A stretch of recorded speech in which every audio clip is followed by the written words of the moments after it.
معروف کالم نگار اسار رانا اپنے کالم میں کہتے ہیں، بھائیان یقین کریں سب مال لال ہے، لالو لال ہے، یعنی جنو پنو اوہی لال ہے۔ میں تو ابھی مریم اورنگزیب کے 2000 کی خوشی برداشت نہیں کر پا رہا تھا کہ عصر حاضر کے ارسطو اول احسن اقبال کی جانب سے بچت کے نئے عظیم نسخے نے میرا ترائے کر دیتا۔ مرشد نے ارمانی کا سوٹ، بروکس برادر کی ٹائی اور بیکٹ سیمی نان کے برانڈڈ جوتے پہنے بلیک کافی کا سپ لگاتے ہوئے نسخہ کیمیا قوم کے ہاتھ پکڑا دیا۔ فرمایا قوم معاشی بحران سے نکلنے کے لیے ایک کپ چائے کم کر دے۔ ہم ٹھہرے عاشق مزاج ہمیشہ اپنے قائدین کے حکم چھوٹی مٹھی کے کخ کو اکھ میں ڈال کر جان کے اکھیاں میچ لینے کے عادی۔ ارسطو حاضر کے فرمان پر ہم نے اپنے گھر نیانوں اور ہم سے زیادہ سیانوں کو اکٹھا کیا۔ انہیں بتایا کہ ہم نے معاشی بحران پر قابو پانا ہے اور ایک کپ چائے کم کرنا ہے۔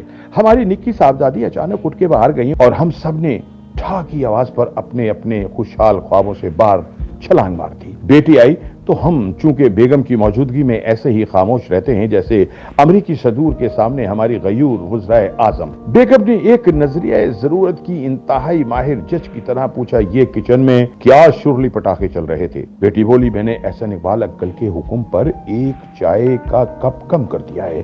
میرے دل سے اور تینوں لوے مولا نکلتے نکلتے رہ گیا۔ میں نے کہا، بیٹا ایسے کم نہیں کرنا تھا، چائے پینا چھوڑنی تھی۔ بیٹا بولا، لو جی، میں نے تو انکل احسن کے حکم سے متاثر ہو کر گھر کے تمام پکھوں سے دو پر اتار لیے ہیں۔ ایک پر والا پکھا کم بجلی کھائے گا اور زیادہ گرمی لگی بھی تو ہم ایک دوسرے کو پھلا نال ترتیب سجا کے پکھیاں چل سکتے ہیں۔ واہ احسن صاحب، آپ نے تو IMF ورلڈ بینک کے کاروبار کے پھٹے چک دیے۔ مجھے یاد ہے ماضی میں جب بابا رحمتے نے پانی کی کمی کے حوالے سے بلبلے بلند کیے تھے، میں نے واش روم میں 2 کے بجائے 1 لوٹے سے کام چلانا شروع کر دیا تھا۔ بچت تو پھر بچت ہے نا بابو۔ بادشاہ سنتا سنگھ نے IMF سے ڈیل کی خوشی میں تمام قیدیوں کو رہا کرنے کا حکم دے دیا۔ رہا ہوتے قیدیوں میں اس کی نظر ایک بزرگ پر پڑی۔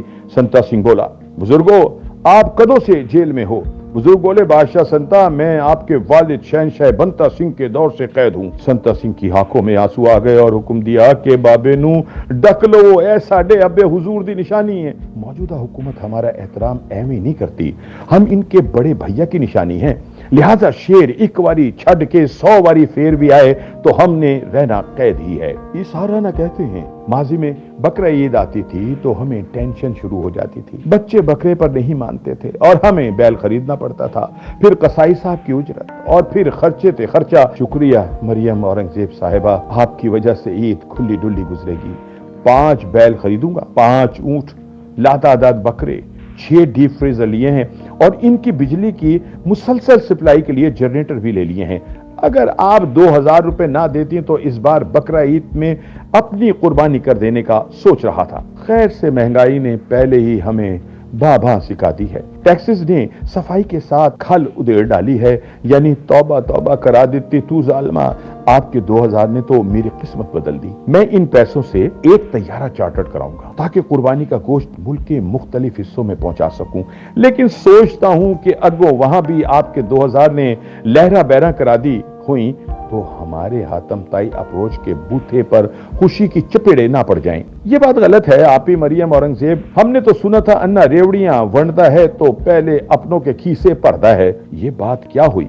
پوری قوم تو 2000 کے جھولے لے لے اور مزے میں کہے بھائی بھائی زور دی، اور ہمارے مصدق ملک بھیا کے پاس زہر کھانے کو بھی پیسہ نہ ہو۔ خدا را ان کی معصوم خواہش کو پورا کرنے میں ان کی مدد فرمائے۔ بنتا سنگھ نے اپنی ریڑھی سے تازہ تازہ جلیبیاں نکال کر اپنی چینی دوست کو دی تو وہ کھانے کے بجائے رونے لگا۔ بنتا نے انتہائی مہنگے گھی سے تر اپنے پرنے سے اس کے آنسو پوچھتے ہوئے رونے کی وجہ پوچھی۔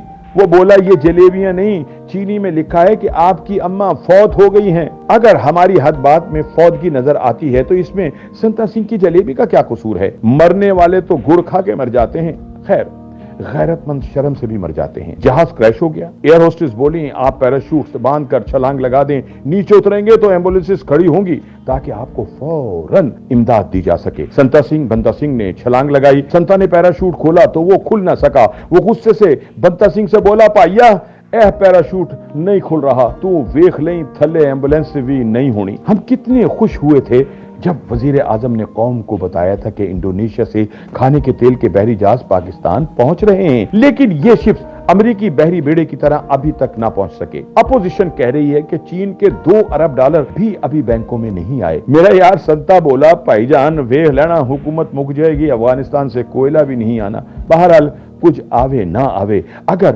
مرد آہنگ چپ چپیتے آ سکتا ہے تو ہمارا ببر شیر اسحاق ڈار بھی ضرور آئے گا۔